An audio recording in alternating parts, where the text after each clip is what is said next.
I would like to ask you to reflect on your EU-CIEMBLY democracy project. I mean, the ambassador as well spoke about citizens' assemblies.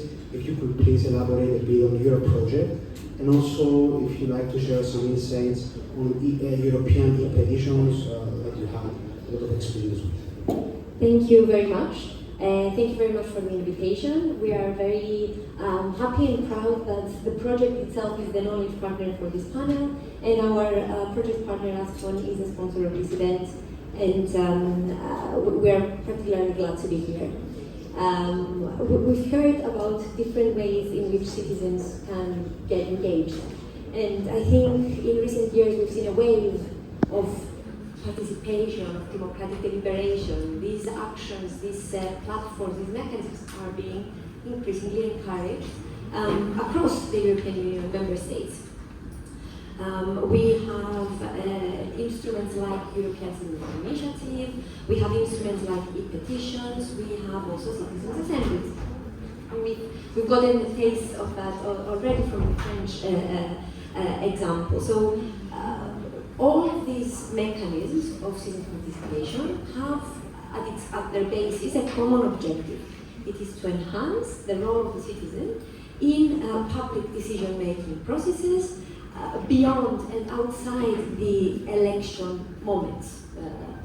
Of course, they are an add-on to democratic representation through our elected parliamentarians, and they are different mechanisms in their nature from each other. So there's a different, the citizens' assembly works differently than a consultation platform, works differently than participatory budgeting as a tool. At their core, citizens' assemblies are, they consist of a group of citizens, usually representative of the public or of a category of the public, that meet, they get informed, they discuss, they deliberate, and they reach a set of recommendations that can inform public policy making.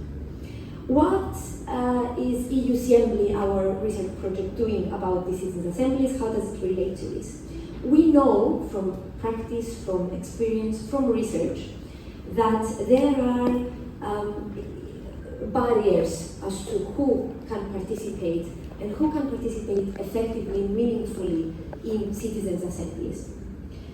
So our question is, how do we design citizens' assemblies that can overcome such barriers to inclusion, to equality, to participation, to good deliberation within this context of participating through an assembly? So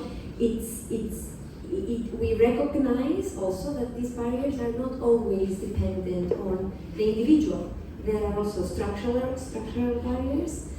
There are barriers that result from the way in which citizens are facing discrimination because of various characteristics that they have. So there are the intersections, we call it, of marginalization. So we're trying to take on the challenge, let's say, of exploring how we can design citizen assemblies in a way that can cater to this concept, the concept of power relations, how those power relations shape the ability and the opportunities that are given to citizens to meaningfully participate. To understand this, two things must happen. And I think these are things that are relevant to any type of participatory mechanism, and I believe Mr. Dominic may add to this. The first is that we have to look at the design of this mechanism. We have to design citizen assemblies, participatory budgeting, platforms like ECFASI, activities that are taking place, having in mind how do we want these participatory instruments to look like, what are the values and the principles that are guiding their design, and what do we want them to result to? This takes me to my second point. A commonly recognized, let's say, difficulty or challenge with these mechanisms is that they do not always meet the expectations of the citizens.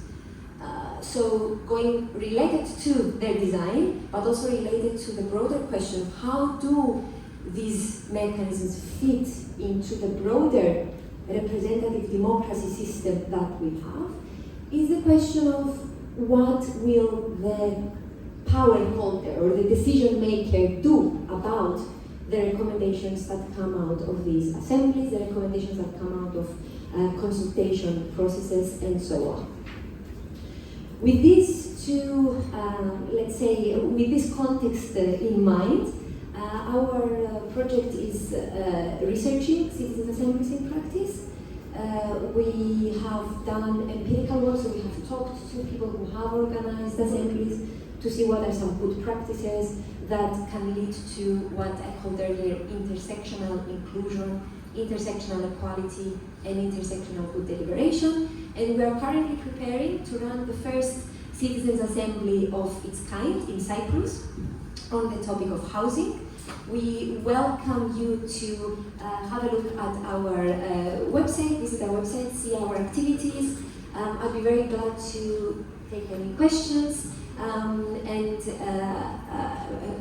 continue with us in this journey of designing and evaluating how we can make citizen assemblies more inclusive, more equal, and providing the opportunity to those who are not as privileged, let's say, or those who are more marginalized in our societies to also have a say and a role in public decision making.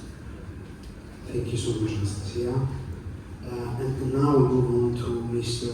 Herman